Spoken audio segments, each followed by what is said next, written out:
This is what retirement से related, partnership final account related to retirement. So very simple, आपके पास यहाँ question है डायरेक्टली, और ये सब आप 11-12 में कर, देखो 11-12 में कर चुके हो. Purchases, trading debit, return, inward sales return, ये सब नॉर्मली आपको फटाफट करना है. उसके बाद आपने ये सब देखने के बाद क्या किया, नीचे आप एडजस्टमेंट पे आ गए. ठीक है, ये सब ट्रायल बैलेंस के आइटम बचपन से करते आ रहे हो 11-12 से. ठीक है, उसके बाद आप आगे एडजस्टमेंट. तो एडजस्टमेंट आपका ज्यादा इंपॉर्टेंट है. अब 1 जुलाई 13 को ए रिटायर्ड. ठीक है, अब मैंने क्या बोला, आपका क्लोजिंग है 31 दिसंबर. 31 दिसंबर क्लोजिंग है. What does it mean, what does it mean, it's a calendar year, it's a calendar year. Okay, तो 1 जुलाई को रिटायर हुआ, मतलब before 1 July your pre period is there, pre, and after 1 July post period, means pre retirement and post retirement. Okay, so pre period देखो, अब calendar year है तो calendar year का क्लोजिंग 31 दिसंबर है, तो opening will be what, 1 Jain. तो 1 Jain to 1 जुलाई के पहले क्या होता है, 30 जून. 1 जैन टू 30 जून कितना मंथ्स होता है, जैन, फेब, मार्च, अप्रैल, मई, जून, 6 मंथ्स. मतलब आपका प्री पीरियड हो गया 6 मंथ्स का. फिर पोस्ट, पोस्ट 1 जुलाई से लेके लास्ट तक, ये भी 6 मंथ, जुलाई, अगस्त, सितंबर, अक्टूबर, नवंबर, दिसंबर, 6 मंथ्स. ठीक है, रेशियो क्या बन गया, 1:1. This is what your ratio, ये आपका रेशियो हो गया. ठीक है, 1:1, 1:1 का रेशियो हो गया. गॉट इट, ये इसको बोलते हैं, this is what known as time ratio. This is what known as time ratio. Got it, clear. चलो, now first one, goodwill of ₹90,000 was brought into the books of account. चलो, आपने pre retirement, post retirement period you have seen. Now what you have to see, adjustment.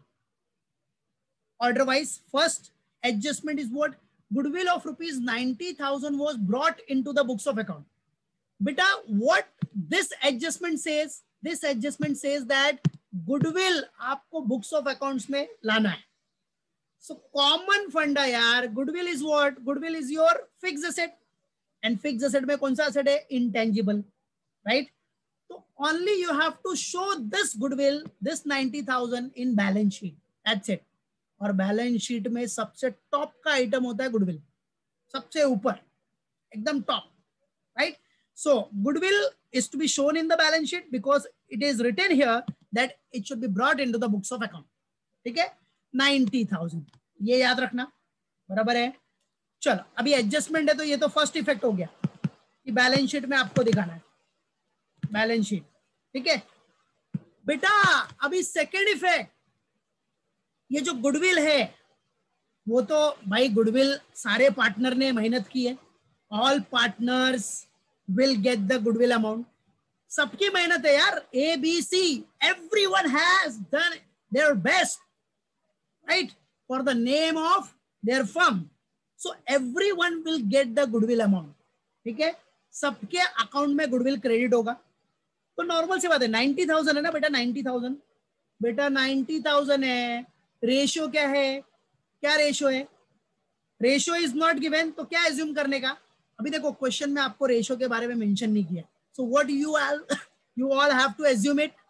If no ratio is given, yes, equal, very nice. So equal, very good बेटा. So क्या करो, ये जो 90,000 है equal ratio में distributed,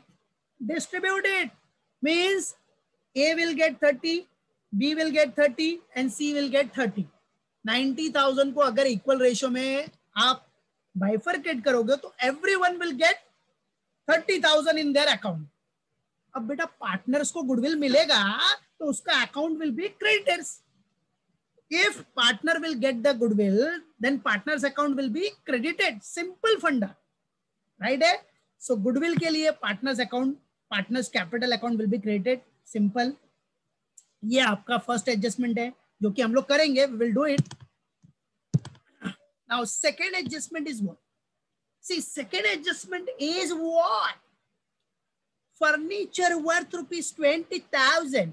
Furniture worth ₹20,000 was purchased on 31st March 2013.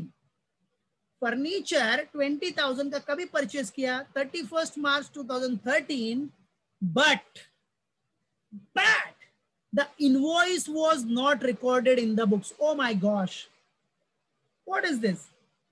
You have purchased furniture for rupees 20,000 on which date 31st March 13, but invoice was not recorded. आपने record ही नहीं किया, कोई बात नहीं, no matter, now we will going to record it. Okay, तो furniture का पहला adjustment, the first adjustment for furniture will be balance sheet asset. Where it will come? Balance sheet asset side. Clear? क्या बेटा, furniture तो आपका asset ही है ना, fix asset, तो उसको फिक्स असेट में दिखाओ.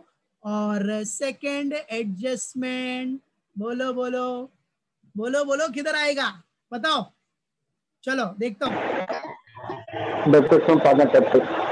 यस, क्या बात है. और कौन बताएगा? यस, ओके ओके ओके, चलो कुछ आंसर रॉन्ग है, कुछ करेक्ट आ रहे हैं. और देखता हूँ, और आंसर बताओ. Okay, yes, okay, very good. चलो अब सुनो, इसमें से 50% आंसर थोड़ा रॉन्ग आया है, कुछ लोगों ने सही दिया है. अब सुनो, लिसन एवरीवन, लिसन केयरफुली. बेटा है क्या इधर? सबसे पहली बात, फर्नीचर. अभी ध्यान से सुनना, जिन्होंने रॉन्ग दिया है कोई बात नहीं, आंसर दिया इसके लिए बेस्ट, वेरी गुड, आंसर दिया, दैट इज गुड. रॉन्ग हो राइट हो कोई टेंशन नहीं, रॉन्ग होगा तो मैं करेक्ट करूंगा, डोंट वरी. ठीक है, चलो. अब furniture worth rupees 20,000 was purchase. ठीक है, तो first effect is what? Furniture आपका बैलेंस शीट असेट. अच्छा, फर्नीचर पहले से है क्या अपने पास? Let's check it. शायद फर्नीचर पहले से बैलेंस शीट में था, नहीं है, तो यही फर्नीचर है जो आपने रिकॉर्ड नहीं किया, परचेज किया, but what, not was not recorded in the books. No worry, अभी रिकॉर्ड करोगे. So this furniture will be shown in balance sheet asset side. First effect. आप सुनो बच्चा, तो आप सुनो ध्यान से. बराबर है, जिन्होंने आंसर परफेक्ट नहीं दिया है ध्यान से सुनना, जिन्होंने परफेक्ट दिया वो लोग भी सुनो. कभी भी याद रखना, एडजस्टमेंट में अगर कुछ भी दिया है, परचेज किया, purchase. Now here there is no information about cash purchase है कि क्रेडिट परचेज है. There is no information. It is cash purchase or credit purchase. There is no information. Which purchase is this? So beta, always remember it. If adjustment में no information is given about cash or credit, then we have to assume it as a credit purchase. Right? मतलब ये जो furniture आपने purchase किया है, that will be on credit. So this will be assumed as credit purchase. ये credit purchase of furniture है, credit purchase of furniture. ठीक है, credit purchase of furniture. Okay, चलो अब देखता हूं, अब थोड़ा अपना हिंट, दिमाग लगाओ, लॉजिक लगाओ. सेकेंड इफेक्ट अब किधर जाना चाहिए सोचो. चलेगा, गलत आंसर रहेगा तो फिर भी कोई इशू नहीं, बराबर है, मैं करेक्ट करूंगा, बट ये हिंट से जरा देखता हूं. अरे क्या बात है, क्या बात है, वेरी गुड समीक्षा, परफेक्ट आंसर, शाबाश शाबाश. ओके, तो समीक्षा का आंसर एकदम परफेक्ट आया है. बाकी लोग ठीक है, मैं बताता हूं बाकी लोगों को. सुनो बच्चा, पहली बात, first of all, this is what furniture, this is what furniture. हाँ, फर्नीचर होता है फिक्स असेट, बराबर है. तो फर्नीचर कभी भी आपका ट्रेडिंग में जाने वाला नहीं है. ये परचेज ऑफ फर्नीचर है, परचेज ऑफ गुड्स नहीं है बेटा, समझा? तो ट्रेडिंग पीएनएल में जाएगा नहीं, ये याद रखना सबसे पहली बात, बराबर है, मालूम पड़ा. ये परचेज ऑफ फर्नीचर है और क्रेडिट परचेज है. This is what? Credit purchase. Credit, credit में परचेज करेगा तो सामने वाला क्या बनेगा आपका? सामने वाला क्रेडिटर बन जाएगा, creditor. So our creditor will rise. What it? Our creditor will rise. So remember it. If credit purchase of furniture is there, so creditor will rise. तो second effect क्या करना है आपको? Add in creditors. क्या? उसको add करो creditors में. बराबर है। फर्स्ट इफेक्ट तो पता ही चल गया, परचेस किया फर्नीचर तो बैलेंस शीट असेट, बराबर है। और बच्चा हमेशा याद रखना, क्रेडिट परचेज ऑफ फर्नीचर है, फर्नीचर, बराबर है, गुड्स का परचेज नहीं है। गुड्स का परचेज होता ना तो परचेज में ऐड होता, तो ट्रेडिंग अकाउंट में ऐड होता, ट्रेडिंग अकाउंट डेबिट में, समझे।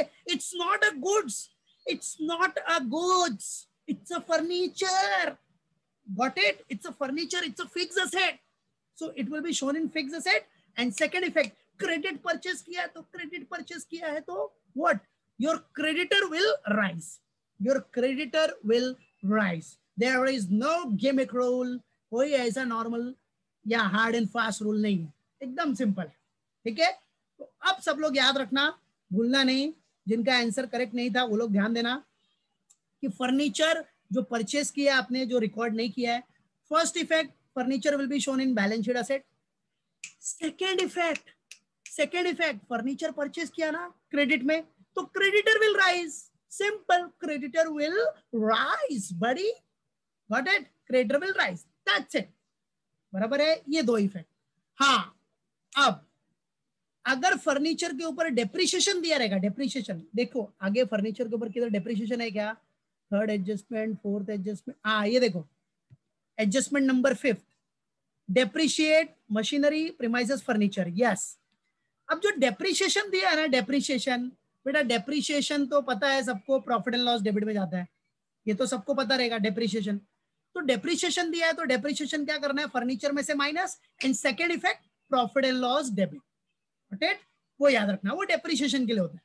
बाकी अगर फर्नीचर 20,000 का परचेज किया है ऑन 31 मार्च 2013 बट बुक में नहीं रिकॉर्ड किया है, so we have to record it, we have to record it. So that furniture is what our asset.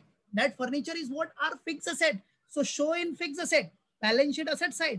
And second effect, भाई परचेज किया है तो मैंने क्या बोला, इसको अपने को क्या एज्यूम करना पड़ता है, we have to assume it as a credit purchase. So if credit purchase of furniture is there, तो creditor will rise, creditor will rise rise rise, that's it buddies, got it. चलो, तो किसको नहीं समझा ये एडजस्टमेंट, अभी भी किसी को डाउट है तो बोलो। नहीं बेटा, फर्नीचर का कोई पार्टनर्स कैपिटल से रिलेटेड रिलेशन नहीं है ना बेटा, पार्टनर्स ने थोड़ी लिया है, पार्टनर्स ने फर्नीचर परचेज किया है क्या, नहीं, वो तो बिजनेस ने किया ना, पार्टनर्स कैपिटल में कुछ नहीं करने का इसको, बराबर, याद रखना। वो जब पार्टनर फर्नीचर लेके जाएगा तो पार्टनर्स कैपिटल में आएगा, बराबर है। इधर पार्टनर ने कुछ नहीं किया तो उधर पार्टनर से कुछ नहीं होगा। हाँ, और किसी को कोई doubt, is there any doubt to anyone, clear, बराबर। चलो ना आ जाओ next adjustment, adjustment number C, आ जाओ बेटा। अभी नेक्स्ट एडजस्टमेंट देखना, देखो एडजस्टमेंट इज वेरी इंपॉर्टेंट, बाकी ऊपर के ट्रायल बैलेंस के आइटम तो आप 11 से करते हैं, उसमें तो कुछ है नहीं, वो तो खाली फटाफट देखो किधर जाएगा, दैट्स इट। फिर अभी हम सॉल्व करेंगे ना जब उसको, तो करेंगे पूरा। चलो next adjustment is what, balance in as account, ए मतलब रिटायरिंग पार्टनर, जो रिटायरिंग पार्टनर का बैलेंस आएगा after making all adjustment, after making all adjustment, सारे एडजस्टमेंट करने के बाद, was to be transfer to his loan account carrying interest at the rate of 16%, ठीक है बेटा। जो भी बैलेंस आएगा रिटायरिंग पार्टनर का, सब कुछ एडजस्टमेंट करने के बाद, whatever balance will come, that balance will be transfer to his loan account, that's it. अब लोन आएगा तो इंटरेस्ट भी आएगा, तो इंटरेस्ट दिया है 16%, तो ये जब मैं सॉल्व करूंगा ना, सॉल्व, बराबर है, तो उसको प्रॉपरली एकदम एक्सप्लेन करूंगा, क्योंकि सॉल्व करने के बाद ही आपको ये पूरा समझेगा कैसे एडजस्टमेंट करना है, कैसे बैलेंस आएगा, so how to calculate interest, so that interest will be put where, so वो सब सोल्यूशन के टाइम पे जब भी सॉल्व करूंगा, ब्लैक व्हाइट बोर्ड पे, ब्लैक बोर्ड नहीं, व्हाइट बोर्ड, अब तो इधर सब व्हाइट बोर्ड ही है, ठीक है। नेक्स्ट एडजस्टमेंट सी, यस बेटा, creditor will come in liability. चलो नेक्स्ट एडजस्टमेंट इज व्हाट, आपका किधर गया, सी डन ना। Now next adjustment, closing stock, बेटा ये क्लोजिंग स्टॉक का एडजस्टमेंट बचपन से कर रहे हो, क्लोजिंग स्टॉक का 2 इफेक्ट फटाफट बता दो, यस बराबर, करंट असेट और ट्रेडिंग क्रेडिट। चलो नेक्स्ट, अब डेप्रिसिएशन भी आप बचपन से कर रहे हो, depreciate machinery by 10%, premises, furniture. So सबका देखो, सबको पहले डेप्रिसिएशन है, मतलब रिस्पेक्टिव असेट्स में से डिडक्ट करना है। And second effect P&L debit, yes और no? Second effect where P&L debit side, garage, ये भी है। चलो नेक्स्ट, उसके बाद क्या अपना, आ जाओ, provide interest on capital eight the rate of 10%। चलो कैपिटल पे अपने को इंटरेस्ट देना है, मतलब जो पार्टनर्स कैपिटल है उस पे इंटरेस्ट भी प्रोवाइड करना है। ओके, प्रोवाइड करेंगे, कोई इशू नहीं, बराबर है। अच्छा बच्चा लोग, इसका दो इफेक्ट आप सबको पता होगा कि अगर आप इंटरेस्ट ऑन कैपिटल दे रहे हो तो टू इफेक्ट क्या होगा, बोलो फटाफट, what will be the two effect? First effect बताओ किधर आएगा? अगर आप, हाँ, पार्टनर्स कैपिटल, वेरी गुड, शाबाश, क्या बात है, perfect perfect, well done Nishtha, well done Carol, well done Harsh, yes Sameeksha, very good, बराबर है, okay very nice, yes perfect. तो सबसे पहला बेटा, if partner will get the interest, so partners capital account क्या करना है आपको, क्रेडिट करना है, पार्टनर्स कैपिटल अकाउंट क्रेडिट करना है, because partner will get the interest, partners will get the interest on capital, so partners capital account will be created. This is the first effect. Second effect क्या होगा? Second effect सबको पता है बेटा, it is related to partner. Who are the partners? Partners are the owners of the business. So owner के लिए आप कौन सा अकाउंट बनाते हो? P&L appropriation. Which account? P&L appropriation account. बस, तो P&L एप्रोप्रिएशन अकाउंट में डेबिट कर दो, दैट्स इट। कुछ भी है तो बिजनेस का तो भाई एप्रोप्रिएशन, देखो एप्रोप्रिएशन हो रहा है ना बेटा, बराबर है, एप्रोप्रिएशन हुआ तो क्या करना है, डेबिट करना है। फाइनली सब बिजनेस का एक्सपेंडिचर ही हो गया, बराबर है, कि पार्टनर्स को देने वाला है, ठीक है। और पार्टनर से रिलेटेड जो भी ड्यूज रहेगा वो सब आप P&L एप्रोप्रिएशन में ट्रांसफर करते हो, ये भी पढ़ चुके हो आप पहले से, कि पार्टनर को अगर कुछ भी देना है, इंटरेस्ट देना है, सैलरी देना है, कमीशन देना है, so for that appropriation account will be prepared, P&L appropriation, right? So second effect will be P&L appropriation, got it? पहले क्या करते थे आप लोग, पहले बचपन में प्रॉफिट एंड लॉस में डेबिट करते थे, बराबर है, कोई इशू नहीं, बट अब बड़े हो गए हो ना, तो आपको सेपरेट एप्रोप्रिएशन अकाउंट बनाना है कि P&L से रिलेटेड, P&L में जो भी प्रॉफिट आएगा, प्रॉफिट एंड लॉस में जो प्रॉफिट आएगा ना, उसको ट्रांसफर करने का किधर, P&L एप्रोप्रिएशन में। उसके बाद एप्रोप्रिएशन करो कि पार्टनर्स को आपको इंटरेस्ट देना है, पार्टनर को सैलरी देना है, पार्टनर्स को कमीशन देना है, पार्टनर्स को प्रॉफिट देना है, तो वो सब एप्रोप्रिएशन होता है। एप्रोप्रिएशन मतलब क्या, distribution of profits, among the partners, that's it, got it? तो याद रखना बच्चों, इंटरेस्ट ऑन कैपिटल का फर्स्ट इफेक्ट क्या हो गया, पार्टनर्स कैपिटल के क्रेडिट साइड में, and second effect P&L appropriation में डेबिट करने का। P&L में डेबिट मत करो, P&L एप्रोप्रिएशन में करो, समझा? बड़े हो गए हो ना, तो P&L एप्रोप्रिएशन अकाउंट बनाने का। क्लियर? इधर तक किसी को कोई डाउट? लॉक कर दूं? हाँ, किसी को डाउट है तो पूछ सकता है। Will it be added on partners capital in balance sheet? Partners capital in, बेटा पार्टनर्स, आप बैलेंस शीट सुनो, बैलेंस शीट में डायरेक्ट जो पार्टनर्स कैपिटल अकाउंट बनाओगे ना हर्ष, पार्टनर्स कैपिटल अकाउंट क्यों बना रहे हो आप, उधर ही सब ट्रीटमेंट करोगे ना।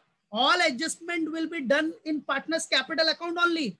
उसका जो बैलेंस आएगा ना कैरिड डाउन, वो आपको बैलेंस शीट में उठा के डालना है बस। तो बैलेंस शीट में तो कुछ करने की जरूरत ही नहीं ना आपको, क्योंकि आप सारे आइटम, सारे एडजस्टमेंट पार्टनर्स कैपिटल अकाउंट में ही करोगे ना। बस वो पार्टनर्स कैपिटल को टैली करने का, so whatever balance we you will get that is carried down, वो उठा के बैलेंस शीट में डाल दो, खत्म। तो बैलेंस शीट में कोई टेंशन नहीं, अपने को कुछ करने का जरूरत नहीं, समझा? बराबर है, क्लियर? Question all clear? चलो अब बनाना क्या है, वही trading, profit and loss, P&L appropriation, partners capital, balance sheet, वही सब अपने को बनाना है। तो ये है क्वेश्चन, वेरी इंपॉर्टेंट क्वेश्चन है, अच्छे से प्रैक्टिस करना। मेरे साथ अभी कर रहे हो तो बाद में घर पे भी करना, ठीक है? तो it will take next lecture also, बराबर है, क्योंकि पहले तो समझाना मेन क्वेश्चन जरूरी है। तो चलो सबसे पहले ट्रेडिंग अकाउंट आ जाओ, ये आपका क्वेश्चन था पूरा, ठीक है? अब हम लोग सॉल्व करेंगे। तो सबसे पहले वही ट्रेडिंग, फिर P&L, फिर P&L appropriation, partners capital, then balance sheet, okay? तो ये पूरा एडजस्टमेंट आपको क्लियर हो गया, तो सब क्लियर हो जाएगा। उसके बाद खाली आपको सॉल्व करना है। So let's get started. Let's get start. See, जो भी पार्ट है सॉल्विंग का वो हम लोग नेक्स्ट लेक्चर में ही करेंगे, बराबर है, मालूम पड़ा कि नहीं?